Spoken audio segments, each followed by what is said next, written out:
Olá, meu nome é Alexandre Guarimaia e esta é a segunda parte da aula de variáveis binárias. É o capítulo 11 do livro Econometria, Conceitos e Aplicações. Na primeira parte da aula, nós vimos como usar variáveis binárias para incorporar variáveis qualitativas em um modelo de regressão. Nessa segunda parte, eu apresentarei desenvolvimentos particularmente úteis com o uso de variáveis binárias. Em especial, como as variáveis binárias podem ser utilizadas para considerar variações nos coeficientes angulares.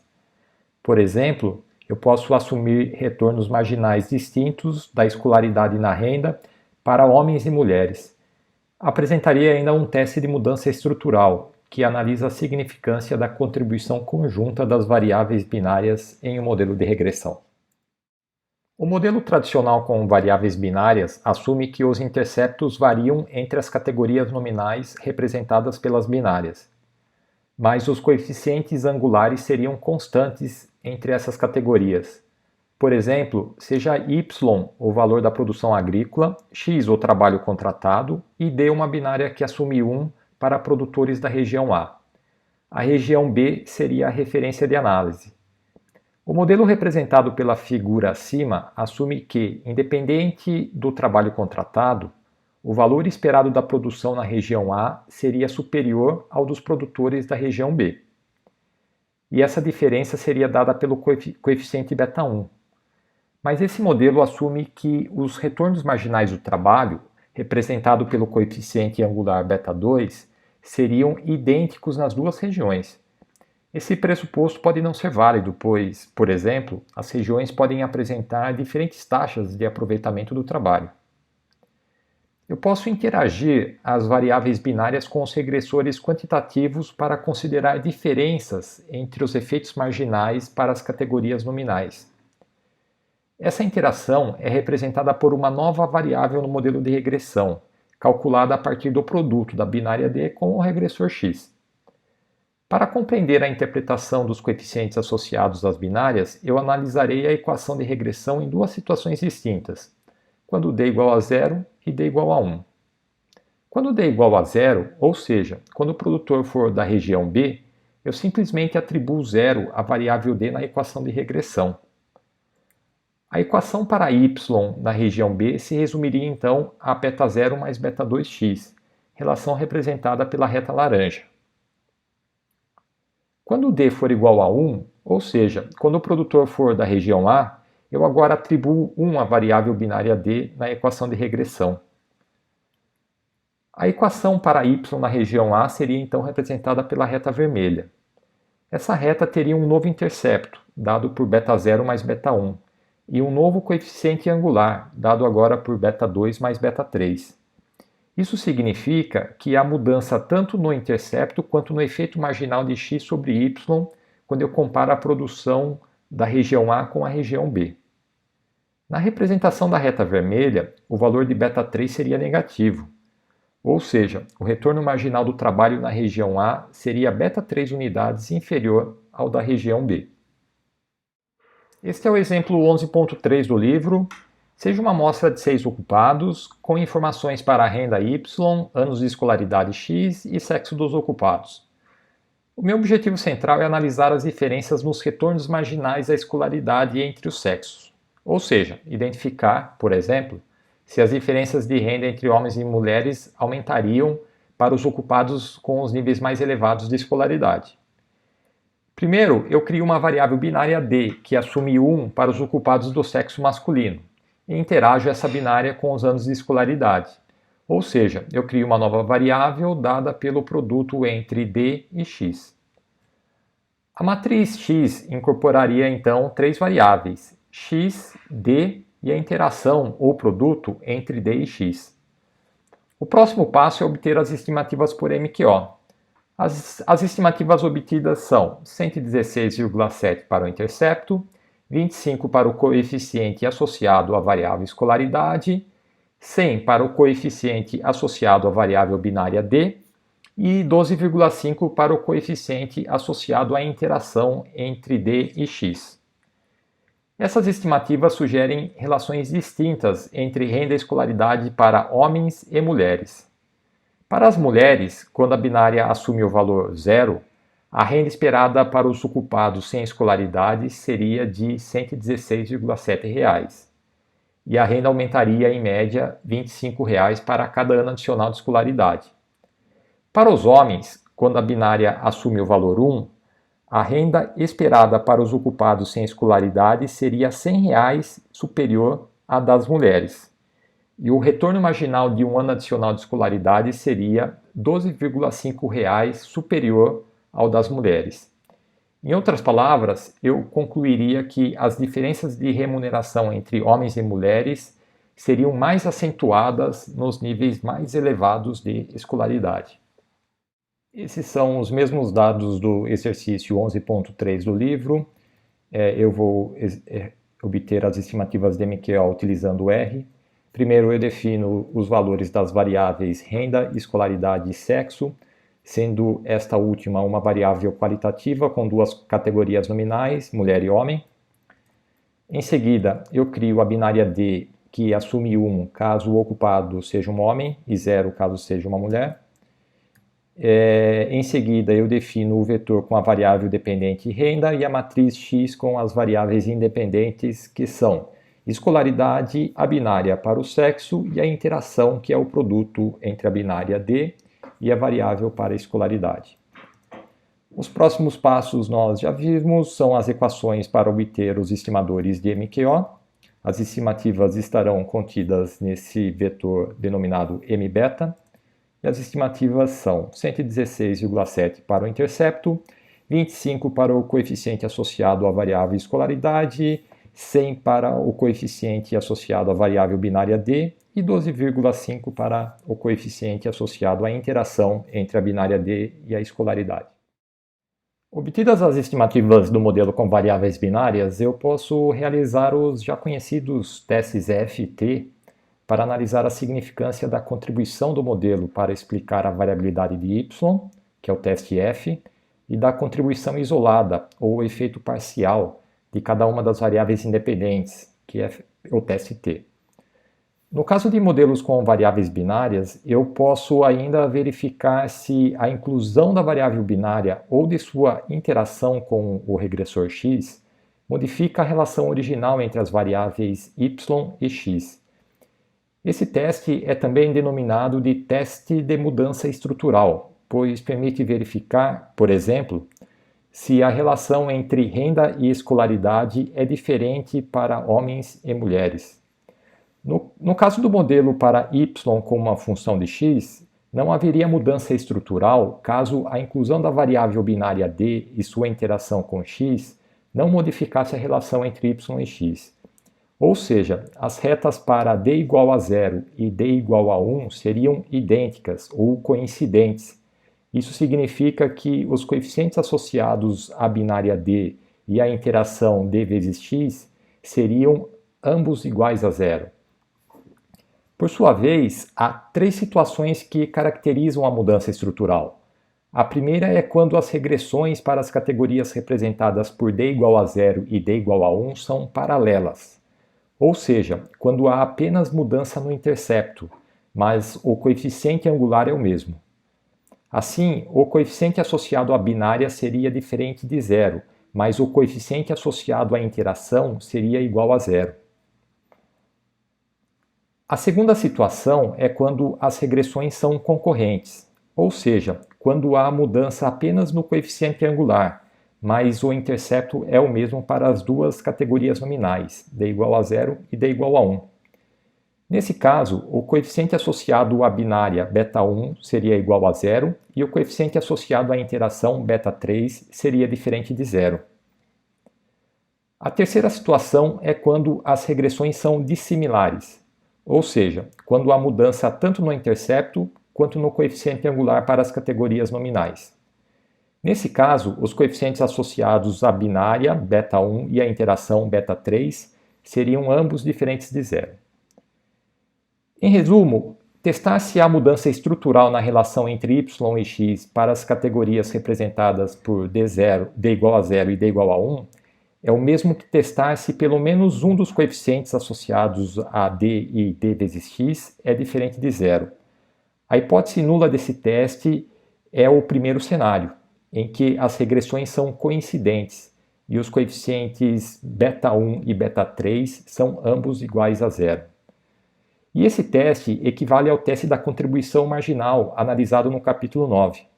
Em outras palavras, eu quero testar se, uma vez já considerada a contribuição de x, representada na figura pela área azul, a inclusão da variável binária d ou de sua interação com o regressor x acrescenta informação relevante para explicar o comportamento de y. Eu não posso simplesmente basear minha decisão nos testes t para os coeficientes beta1 e beta3, pois esses testes consideram apenas a contribuição isolada das variáveis d e d vezes x. Meu objetivo agora é considerar, além das contribuições isoladas, a contribuição conjunta de d e dx, pois há naturalmente uma relação entre essas variáveis. Antes de realizar o teste de mudança estrutural, eu preciso estimar a contribuição marginal da variável binária d e de sua interação com o regressor de interesse. E como analisado no capítulo 9, há 3 passos a serem seguidos. O primeiro é medir a contribuição total do modelo de regressão, com todas as variáveis independentes, incluindo a binária d e a sua interação com o regressor de interesse. Esse modelo será denominado de modelo irrestrito. A contribuição total do modelo irrestrito será dada pela sua respectiva soma dos quadrados da regressão e é representada pela área vermelha na figura ao lado. Supondo que o modelo seja composto apenas pelo regressor x, a binária d e sua interação d vezes x, eu teria 3 graus de liberdade associados a essa soma dos quadrados. O segundo passo é medir a contribuição do modelo sem a variável binária d e sua interação d vezes x. Esse modelo será denominado de modelo restrito e, no nosso exemplo, conteria apenas a variável x. A contribuição do modelo restrito será dada pela sua respectiva soma dos quadrados da regressão e é representada pela área azul na figura ao lado. Essa soma dos quadrados teria apenas 1 grau de liberdade, pois eu utilizaria apenas a variável x para estimá-la. Finalmente, eu posso calcular a contribuição marginal da variável binária d e de sua interação d vezes x, fazendo a diferença entre as áreas vermelha e azul, ou seja, fazendo a diferença entre as somas dos quadrados da regressão do modelo irrestrito e do modelo restrito. Eu teria 2 graus de liberdade associados a essa contribuição, pois representaria a variabilidade explicada pelas duas variáveis d e d vezes x. Após estimar a contribuição marginal da binária e de sua interação, eu preciso estimar a estatística de teste da mudança estrutural, que é a mesma estatística F utilizada no teste de contribuição marginal. Eu assumirei, como exemplo, que o modelo irrestrito é composto apenas pela variável x, pela binária d e pela interação d vezes x. Eu preciso então testar se a diferença entre a variabilidade explicada pelo modelo irrestrito e a variabilidade explicada pelo modelo restrito, sem a binária e sua interação, é estatisticamente diferente de zero. A hipótese nula desse teste é a de que não há mudança estrutural, ou seja, os coeficientes associados à binária d e à sua interação d vezes x são simultaneamente iguais a zero na população. Rejeitar H0 significa afirmar que há mudança estrutural, ou seja, pelo menos um dos coeficientes é diferente de zero. A estatística F para testar essas hipóteses é dada pela razão entre o quadrado médio da contribuição marginal da binária e de sua interação e o quadrado médio dos resíduos do modelo irrestrito. Para calcular o quadrado médio da contribuição marginal, eu divido a diferença entre a soma dos quadrados da regressão do modelo irrestrito e a soma dos quadrados da regressão do modelo restrito, pelos respectivos graus de liberdade. Esses graus de liberdade são iguais a 2 no exemplo, pois referem-se aos coeficientes associados às variáveis d e d vezes x. No denominador, os graus de liberdade do exemplo proposto são n-4, pois eu tenho 4 coeficientes no modelo irrestrito. Estimada a estatística F, basta então eu calcular o valor P na respectiva distribuição de probabilidade. Esse valor P será a probabilidade de erro ao rejeitar H0, ou seja, ao afirmar que há mudança estrutural. Eu agora utilizarei os dados do exemplo 11.3 do livro para testar a existência de mudança estrutural na relação entre renda e escolaridade para homens e mulheres. Em outras palavras, eu quero testar se a inclusão da binária para o sexo do ocupado e de sua interação com a escolaridade acrescentou contribuição significativa para explicar o comportamento da renda. A hipótese nula é a de que não houve mudança estrutural e os coeficientes associados à binária e à sua interação com a escolaridade são ambos iguais a zero. O primeiro passo é calcular a soma dos quadrados da regressão para o modelo irrestrito, com todas as variáveis do modelo. Esse modelo assume a existência de regressões distintas para homens e mulheres, e a soma dos quadrados da regressão desse modelo é igual a 98.750. Eu também calculo a soma dos quadrados dos resíduos desse modelo irrestrito, que será utilizada no denominador da estatística F. O próximo passo é calcular a soma dos quadrados da regressão para o modelo restrito, ou seja, excluindo a binária para o sexo do ocupado e sua interação com a escolaridade. Esse modelo assume a existência de regressões coincidentes para homens e mulheres, e a estimativa da soma dos quadrados da regressão desse modelo restrito é igual a 62.500. Finalmente, eu calculo a estatística F do teste, que será dada pela razão entre o quadrado médio da contribuição marginal e o quadrado médio dos resíduos do modelo irrestrito. O valor de F é igual a 10,875. A estatística F do teste possui 2 graus de liberdade no numerador, associados aos coeficientes da binária e de sua interação com x, e também 2 graus de liberdade no denominador, igual a 6 observações da amostra menos 4 coeficientes utilizados no modelo irrestrito. E a probabilidade de erro associada ao valor 10,875 nessa distribuição F é de 8,4%. Ou seja, se eu afirmar que há mudança estrutural na relação entre renda e escolaridade para homens e mulheres, estarei sujeito a uma chance de erro de 8,4%. Há, assim, evidência apenas moderada para afirmar que há mudança estrutural na relação. Eu darei agora continuidade no R ao exemplo 11.3 do livro, realizando o mesmo teste de mudança estrutural da relação entre renda e escolaridade para homens e mulheres.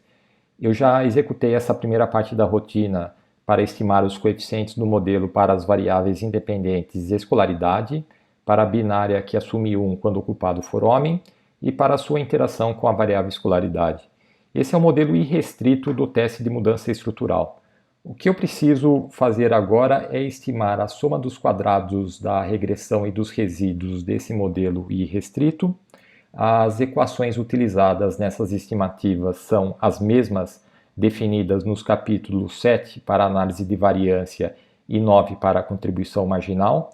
A estimativa da soma dos quadrados da regressão do modelo irrestrito é 98.750 e a estimativa da soma dos quadrados dos resíduos do modelo irrestrito é aproximadamente 3.333.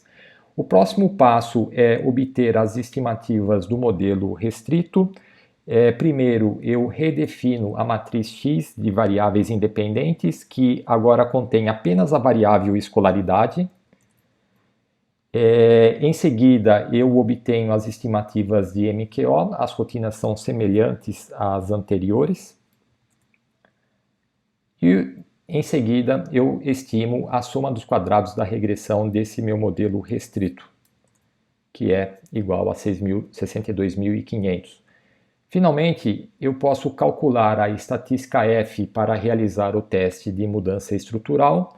Essa estatística F será dada pela razão entre, no numerador, a diferença entre a soma dos quadrados da regressão do modelo irrestrito e do modelo restrito, ponderada pelos respectivos graus de liberdade, que são 2, e no denominador o quadrado médio dos resíduos do modelo irrestrito. Esse quadrado médio é a soma dos quadrados dos resíduos do modelo irrestrito dividida pelos respectivos graus de liberdade. A estimativa de F é 10,875. E, finalmente, eu calculo a probabilidade de erro associada ao valor 10,875 na distribuição F com 2 graus de liberdade no numerador e 2 graus de liberdade no denominador, que é igual a 8,4%. Além de modelos com interceptos e coeficientes angulares variáveis, a regressão poligonal é outra aplicação particularmente útil de variáveis independentes binárias. O objetivo da regressão poligonal é identificar mudanças nos efeitos marginais de x sobre y ao longo dos valores de x. Por exemplo, eu posso assumir que o retorno de um ano adicional de escolaridade seja beta 1 até a conclusão do nono ano de escolaridade, que equivaleria à conclusão do primeiro grau, e aumentaria para beta 1 mais beta 2 a partir do 10º ano de escolaridade. Ou seja, haveria um prêmio ou um retorno adicional a partir do 10º ano de escolaridade, dado por beta 2. Detalhes de como definir e estimar modelos poligonais podem ser consultados no livro.